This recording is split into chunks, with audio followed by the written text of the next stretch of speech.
নমস্কাৰ আজি অনুষ্ঠিত হোৱা যি কম্পাৰ্টমেণ্টেল পৰীক্ষা আছিল তাৰ মই মেথছৰ সেট এৰ MCQ কেইটাৰ সমাধান লৈ আহিছোঁ তো তোমালোকে কিমানটা শুদ্ধ হ'ল মোক কমেণ্ট যোগে জনাবা আৰু ইয়াৰ পিছত মই ডেছক্ৰিপটিভ যিটো পাৰ্ট আছে সেইটো পাৰ্টটো দিম গতিকে তোমালোকে চেনেলটো ছাবস্ক্ৰাইব কৰি ৰাখিবা তো প্ৰথমতে আহিছে এইটো আমাক এমৰ মানটো উলিয়াব দিছে তোমালোকে একদম কিতাপত থকা প্ৰশ্ন সহজ প্ৰশ্ন ইয়াৰ মানটো কি হ'ব 1 নেক্সট ইয়াৰ পৰা আমাক উৎপাদক উলিয়াব দিছে তো তোমালোকে যদি চোৱা গোটেইকেইটাতে x স্কোৱাৰ y স্কোৱাৰ গোটেইকেইটাতে আছে গতিকে অপশ্যন ডি টো শুদ্ধ উত্তৰ হ'ব তো ইয়াৰ দশমিক পৰিসমাপ্তি যেটো কৈ আছে কিমান স্থানলৈ থাকিব খুদিছে তো ইয়াতে যেহেতু 2 to the power 4 আছে তো 2 ৰে ইয়াতে এটা 2 4 কাটা যাব গতিকে 2টা 4টা আসলে 2 3টা থাকিব অৰ্থাৎ কিমান হ'ব আমাৰ 3টা স্থানলৈ দশমিক প্ৰতিসৰণ থাকিব পৰিসমাপ্তি দশমিক স্থানটো কিমান হ'ব 3 নম্বৰ স্থানলৈ থাকিব নেক্সট 4 নম্বৰটো কৈছে কি এইটো দ্বিঘাত সমীকৰণটো ষ্টেপ কেইটা আমাক উলিয়াব দিছে তো স্টেপ কি হ'ব প্ৰথমতে আমি কৰিব লাগিব এইটো -6 প্ৰথমতে আমি কৰিব লাগিব এইটো স্টেপ তাৰপিছত এইটো তাৰপিছত আমাৰ এইটো তাৰপিছত এইটো আৰু তাৰপিছত এইটো অৰ্থাৎ 3 5 2 6 আৰু 4 3 5 2 6 আৰু 4 অপশ্যন বি টো শুদ্ধ উত্তৰ তো এই সমীকৰণটো বিবেচনা কৰিব দিছে তো এই সমীকৰণতে কি হ'ব সংগত হ'ব কাৰণ আমাৰ চোৱা যদি 4/8 অৰ্থাৎ a1/a টো কিমান হ'ব আমাৰ 1/2 b1/b টো কিমান হ'ব 5/10 অৰ্থাৎ 1/2 আৰু c1/c টো কিমান হ'ব আমাৰ 3/6 অৰ্থাৎ 1/2 গতিকে গোটেইটা সমান যেহেতু মিলি যাব মিলি গলে কি হ'ব আমাৰ অসংখ্য সমাধান থাকে গতিকে এটো সংগত আৰু অসংখ্য সমাধান আছে নেকি আছে মানে কি তাৰমানে এটাতকৈ বেছি আছে অৰ্থাৎ অদ্বিতীয় সমাধান আছে গতিকে এটো শুদ্ধ হ'ব অৰ্থাৎ দুইটা উক্তিয়ে শুদ্ধ নেক্সট মাধ্য উলিওৱা সূত্ৰ খুদিছে তো এটো শুদ্ধ সূত্ৰ এটো শুদ্ধ গতিকে আমাৰ 1 আৰু 3 টো হ'ব কোন আছে অপশ্যন সি টো দিয়া আছে নেক্সট চোৱা 3x - y = 7 তো ৰেখাত y x অক্ষত থকা বিন্দু স্থানাংক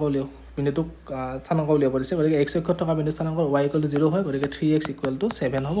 তাৰ মানে x = আমি কিমান পাম 7/3 অৰ্থাৎ এইটো শুদ্ধ উত্তৰ নেক্সট এই বিন্দুটো যদি 0 টা 4 আৰু -1 হয় উৎপাদক বিশ্লেষণ কৰিব দিছে তো x ৰ 4 ৰ আগত যেটো প্লাস আছে গতিকে x - 4 হ'ব আৰু -1 আছে যেটো গতিকে x + 1 হ'ব গতিকে এইটোৱে হ'ব আমাৰ উৎপাদক বিশ্লেষণ কৰিলে ক'ত আছে অপশ্যন বি টোত নেক্সট এইটোৰ কাৰণে শুদ্ধ উত্তৰ হ'ব অপশ্যন এ টো এইটোৰ কাৰণে শুদ্ধ উত্তৰটো হ'ব অপশ্যন ডি তোমালোকে tan 60 cosec 45 cos 45 আৰু cot 90 মান উলিয়াই কেনে সৰুৰ পৰা ডাঙৰলৈ সজালে এইটো ক্ৰম পাবাগে নেক্সট ইয়াৰ সমান্তৰাল গঠন কোনটা সমান্তৰাল গঠন কৰিব সমান্তৰাল প্ৰগতি তো এইটো অপশ্যন 1 টো হ'ব এইটো 4 টো হ'ব গতিকে আমাৰ কোনটো শুদ্ধ উত্তৰ হ'ব অপশ্যন ডি টো নেক্সট এই সূত্ৰকেইটা লিখিব দিছে তো শংকুৰ আয়তন লোৱা সূত্ৰ এইটো হয় তাৰপিছত অৰ্ধগোলকৰ মুঠ পৃষ্ঠকালি উলিওৱা সূত্ৰ কোনটো হ'ব আমাৰ এইটো হ'ব বেলনৰ মুঠ বক্ৰ পৃষ্ঠকালি উলিওৱা সূত্ৰ আমাৰ এইটো আৰু ঘনকৰ আয়তন এইটো গতিকে কোনটো হ'ব আমাৰ অপশ্যন ডি টো হয়নে 3 4 তাৰপিছত 2 আৰু 1 ওকে নেক্সট ইয়াতে এটা বৃত্ত আছে বৃত্তটো এটা পি বিন্দুৰ পৰা এটা কি কৰিছে স্পৰ্শক অংকন কৰিছে এনেকৈ x স্পৰ্শক ইয়াতে o আছে আৰু এনেকৈ লম্ব অংকন কৰিছে আৰু এডাল অংকন কৰিছে এটা আমাক কৈছে এই বিন্দুটো আৰু এই বিন্দুটো কিমান হ'ব এই দুটা যেটা কোণ আছে এই দুটা কোণৰ যোগফল উলিয়াব দিছে যেহেতু এইটো কোণ আমাৰ 90 ডিগ্ৰী হয় তেনেহ'লে এই দুটা কোণৰ যোগফল 90 ডিগ্ৰী হ'ব লাগিব কাৰণ ত্ৰিভুজৰ তিনিটা কোণৰ যোগফল কি হয় 180 গতিকে অপশ্যন সি টো শুদ্ধ উত্তৰ নেক্সট আৰ ব্যাসাৰ্ধ যেটা বৃত্ত এটা চুকৰ পৰিসীমা কিমান হ'ব এইটো 1/r/2 এইটো মই সমাধান কৰা নাই মন লাগিলে তোমালোক আকৌ এটা পেলিকটা ভিডিঅ' বনাম সেইটো গোটেইখিনি সমাধান কৰি দেখুৱাম তোমালোকক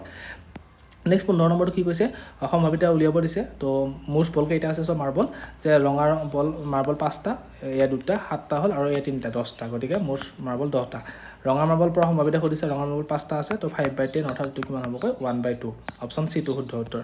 নেক্সট এইটো 21 সেন্টিমিটাৰ ব্যাসাৰ্ধ আৰু চাপৰ দৈৰ্ঘ্য দিয়া আছে এইখিনি আমাৰ কেন্দ্ৰৰ কোণটো উলিয়াব দিছে অৰ্থাৎ এনেকুৱা আছে এনেকুৱা এটা হৈছে আমাৰ এইখিনি দিয়া আছে এবাৰ কোণটো উলিয়াব দিছে তো কোণটো আমাৰ হ'ব 60 ডিগ্ৰী নেক্সট এইটো অৰ্থাৎ √2 + √3 অপৰিমেয় এইটো শুদ্ধ হয় আৰু দুটা অপৰিমেয় সংখ্যাৰ যোগফল সদায় কি হয় অপৰিমেয় হয় এইটো শুদ্ধ তাৰ মানে আমাৰ কোনটো হ'ব অপশ্যন এ টো কাৰণ উক্তিটো শুদ্ধ যুক্তিটো আমাৰ কি হয় শুদ্ধ হয় নেক্সট তোমালোকে ইয়াৰ পিছতো 18 নম্বৰটো সকলোবোৰ বৰ্গ কি হয় এটা সদৃশ এইটো শুদ্ধ হয় আৰু সকলোবোৰ আয়ত কি হয় সদৃশ এইটো ভুল গতিকে আমাৰ এইটো শুদ্ধ উত্তৰ নেক্সট এইটো ভুল আমাৰ অপশ্যনটো কোনটো হ'ব সি নম্বৰটো শুদ্ধ উত্তৰ হ'ব নেক্সট ইয়াৰ পিছতো চোৱা ইয়াৰ পিছতো আমাক কি দিছে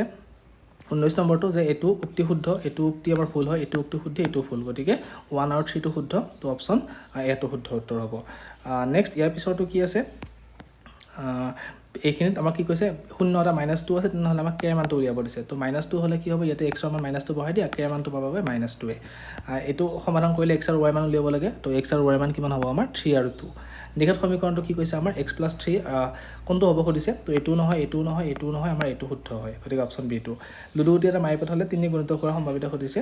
তো 3 গুণিত কি আছে আমাৰ 3 আছে আৰু 6 আছে গতিকে তোমালোকে যদি চোৱা এইটো কিমান হ'বগৈ 6 তলত থাকিব মুঠ ফল 6টা আৰু ওপৰত হ'ব 2টা গতিকে আমাৰ কিমান হ'ব 2/6 অৰ্থাৎ 1/3 নেক্সট 24 নম্বৰটো চোৱা আমাক সমান্তৰাল প্ৰগতি দিছে দুটা উক্তি তোমালোকে যদি কৰি চোৱা এইটো 25তম পদটো এইটো পাবা গতিকে এইটো শুদ্ধ হয় আৰু ইয়াতে 10তম পদটো 57 কৈছে কিন্তু এইটো 12তম পদহে হয় গতিকে এইটো ভুল অৰ্থাৎ অপশ্যন কোনটো হ'ব আমাৰ সি টো নেক্সট ইয়াৰ পিছতো 25 নম্বৰটো চোৱা ইয়াত আমাক যিকেইটা ষ্টেপ আছে ষ্টেপকেইটা লিখিব দিছে কোনটো ষ্টেপ মানে আগতে কৰিব লাগিব কোনটো পিছত কৰিব লাগিব তো প্ৰথমটো হ'ব আমাৰ n নম্বৰ ষ্টেপটো এইটো আমি প্ৰথমতে কৰিব লাগিব তাৰপিছত আমি এইটো কৰিব লাগিব তাৰপিছত এইটো আৰু তাৰপিছত এইটো তো চালে অপশ্যন এটো শুদ্ধ উত্তৰ নেক্সট 26 নম্বৰটোৰ কাৰণে শুদ্ধ উত্তৰটো হ'ব তোমালোকৰ এইটো শুদ্ধ আৰু এইটো শুদ্ধ অৰ্থাৎ অপশ্যন C টো শুদ্ধ উত্তৰ হ'ব নেক্সট ABC সমানুপাতত আছে তেনেহ'লে কি হয় A is to B equal to B is to C হ'ব গতিকে আমাৰ কি হ'ব A by B equal to B by C গতিকে B square equal to কি হ'ব AC গতিকে অপশ্যন C টো শুদ্ধ উত্তৰ নেক্সট এইটো ক্ষেত্ৰত আমাৰ সাধাৰণত উলিয়াব দিছে সাধাৰণটো হ'ব 3 অৰ্থাৎ অপশ্যন A টো নেক্সট কি কৈছে এটা সৰলৰেখা বৃত্ত এটা বিন্দুত সেট কৰি গ'লে এনেকৈ দুটা বিন্দু সেট কৰি গ'লে এটা কি হয় ছেদক হয় গতিকে অপশ্যন D টো শুদ্ধ উত্তৰ নেক্সট 30 নম্বৰটো আমাৰ কি দিছে sin square tan ডিগ্ৰী আৰু cos square tan ডিগ্ৰী মান কিমান হ'ব তো sin square θ plus cos square θ equal to 1 গতিকে অপশ্যন B টো নেক্সট ইয়াৰ মান উলিয়াব দিছে তো আমাক এইখিনি মান দিয়া আছে 24 এইখিনি মান দিয়া আছে 7 গতিকে তোমালোকে এইখিনি উলিয়াব পাৰিবা 25 আৰু এইখিনিও 7 হ'ব তো 25 যোগ 7 কিমান 32 নেক্সট 12 নম্বৰটো চোৱা তো দিয়া সমীকৰণ দুটা চলচিত্ৰ ৰৈখিক সমীকৰণ কৈছে 32 নম্বৰটো দুটা চলচিত্ৰ ৰৈখিক সমীকৰণৰ ক্ষেত্ৰত কোনকেইটা শুদ্ধ হ'ব কৰিছে তো প্ৰত্যেক সমীকৰণৰ লেখ এডাল সৰলৰেখা হ'ব এইটো শুদ্ধ দুটা সমাধান থাকিব মাত্ৰ এইটো অশুদ্ধ আৰু এইটো সমান্তৰাল হ'লে কোনো সমাধান নাথাকে এইটো শুদ্ধ গতিকে 1 নম্বৰ 3 নম্বৰটো শুদ্ধ হ'ব অপশ্যন C টো নেক্সট দুটা উক্তিটো কি দিছে এইটো a into 5 equal to the power whole to the power n এইটো শেষত যদি শূন্য থাকিব লাগে তেনেহ'লে কি n অস্বাভাৱিক সংখ্যা আৰু এটো যুগ্ম সংখ্যা এইটো শুদ্ধ হয় আৰু এইটো অশুদ্ধ আমাৰ গতিকে অকল অপশ্যন বি টো শুদ্ধ হ'ব যে এটো সত্য কিন্তু বি টো অসত্য নেক্সট 34 নম্বৰটো চোৱা x square minus 3 বহুপদৰ শূন্যৰ যোগফল কি হ'ব শূন্যৰ যোগফল আছিল -b by a তো b মান নাই যিহেতু ইয়াতে গতিকে 0 by a অৰ্থাৎ 0 হ'ব অপশ্যন এ টো নেক্সট বেলনৰ কি দিয়া আছে বেলনৰ ভূমি ব্যাসাৰ্ধ আৰু উচ্চতা সমান শংকুৰ লগত তো শংকুৰ আয়তন দিয়া আছে 60 সেন্টিমিটাৰ কিউব বেলনৰ আয়তন লিয়াব লাগে তো 3 গুণ হ'ব এইটো 180 সেন্টিমিটাৰ কিউব নেক্সট এইটো 8 - 4 বিন্দু এটা দিয়া আছে আৰু এইটো বিন্দু কি কৈছে x অক্ষৰ পৰা থকা বিন্দুৰ পৰা 5 একক দূৰত্বত কিমান থকা দুটা বিন্দুৰ কেইটা বিন্দুৰ পৰা 5 একক দূৰত্বত থাকিব খুদিছে এইটো গতিকে তোমালোকে যদি চোৱা লাগে দুটা বিন্দু পাবাগে মই লাগিলে সলিউশনটো মই বেলেগ এটা ভিডিঅ'ত কৈ দিম ধুনীয়াকৈ তো এইটো কাৰণে শুদ্ধ উত্তৰটো হ'ব অপশ্যন বি টো নেক্সট 37 নম্বৰটো এইটো আমাক দিয়া আছে এইকেইটা কি কৈছে অৰ্ধকমত সজোৱা আছে অৰ্থাৎ সৰুৰ পৰা ডাঙৰলৈ সজোৱা আছে ইয়াৰ মধ্যমা দিছে 25 তো এক্সৰ মানটো উলিয়াব দিছে তো এক্সৰ মানটো কি হ'ব তোমালোকে এই দুটা যোগ কৰি 2 ৰে হৰণ কৰিলে 25 পাবাগে তো মধ্যমা উলিওৱা সূত্ৰটো ব্যৱহাৰ কৰিলে তোমালোকে এক্সৰ মানটো পাবাগে 12 নেক্সট পাছৰ পাতৰ অংক মুঠ পাত কিমানটা আছে 52টা ৰজা আৰু ৰাণী কিমানটা থাকে 8টা তো 4 ৰে 2 টকা কাটা যাব 2 বাৰ আৰু এইটো 13 বাৰ অৰ্থাৎ 2/13 অপশ্যন C টো নেক্সট 39 নম্বৰটো এইখিনি মাধ্য দিয়া আছে 82 ইয়াৰ পৰা প্ৰথমতে আমি ইয়াৰ মানটো উলিয়াব লাগিব তাৰপিছত এইখিনি মাধ্য উলিয়াব লাগিব উলিয়ালে পাবা 64 নেক্সট এই তিনিটা বিন্দু কি কৈছে ত্ৰিভুজ যিটো গঠন কৰিব তাৰ কালিটো শূন্য হ'ব বুলি কৈছে তাৰ মানে কি বিন্দুকেইটা একেৰেখীয় হ'ব তাৰমানে অপশ্যন বি টো নেক্সট এটা বৃত্তৰ ব্যাসৰ মূৰত থকা তলা স্পৰ্শক দুডাল সমান্তৰাল হয় এইটো হয় আৰু এইটো শুদ্ধ হয় উক্তিটো আৰু আমাক কি কৈছে ইয়াৰ কাৰণটো কি যে ব্যাসাৰ্ধৰ তলত টনা স্পৰ্শকডাল লম্ব হয় ব্যাসাৰ্ধ আৰু স্পৰ্শকডাল সেইটো হিচাপতে আমি সমান্তৰাল পাওঁ গতিকে উক্তিটো শুদ্ধ যুক্তিটো শুদ্ধ আৰু এইটো সঠিক ব্যাখ্যাও হয় নেক্সট পি মানটো উলিয়াব দিছে p - 2 দিয়া আছে ইকুৱেল টু কিমান হ'ব এতিয়া p - 2 ইকুৱেল টু 0 লৈ ল'ম আমি কাৰণ এই দ্বিঘাত সমীকৰণটো কি কৈছে এটা দ্বিঘাত সমীকৰণ নহ'ব সুধিছে কেতিয়া গতিকে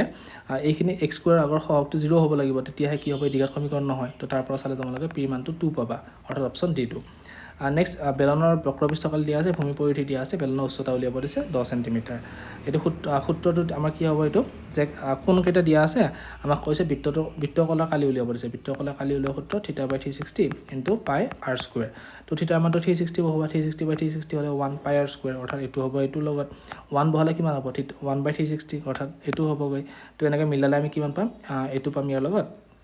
এইটো পাম ইয়াৰ লগত গতিকে মিলালে তোমালোকে পাবা যে e2 3 লগত থকা এইটো আছে আৰু f2 1 লগত থকা তো f2 1 লগত অপশ্যন C টোৱে আছে গতিকে অপশ্যন C টো শুদ্ধ উত্তৰ নেক্সট এই বহুপদৰ শূন্য দুটা আলফা আৰু বিটা হ'লে ইয়াৰ যোগফলৰ বৰ্গ কৰিলে 4 হ'ব খুদিছে তো তোমালোকে যদি শূন্যকেইটা উলিওৱা চোৱা তেনেহ'লে যোগ কৰি যদি বৰ্গ কৰা 4 পাবা উত্তৰটো গতিকে এইটো শুদ্ধ হয় আৰু ইয়াৰ কাৰণটো কি আমি যদি দুটা সংখ্যা যোগ কৰি বৰ্গ কৰোঁ তেনেহ'লে তাৰ মানটো সদায় কি হ'ব যুগ্ম ধনাত্মক সংখ্যা ওলাব আৰু ধনাত্মক সংখ্যা হ'লে কি শূন্যতকৈ ডাঙৰে হ'ব যিহেতু গতিকে এইটো শুদ্ধ হয় তাৰমানে আমাৰ অপশ্যন এইটো শুদ্ধ উত্তৰ বাকি MCQ এইকেইটা আছিলে মই গোটেইখিনি কৰি দেখালোঁ তোমালোকক কিমানটা শুদ্ধ হ'ল মোক কমেণ্ট কৰি জনাবা আৰু বাকি ছেকশ্যন বিৰ কাৰণে যদি তোমালোকক লাগে তেনেহ'লে মোক কমেণ্ট জনাবা মই সেইটোও তোমালোকক আপলোড কৰি দিম ধন্যবাদ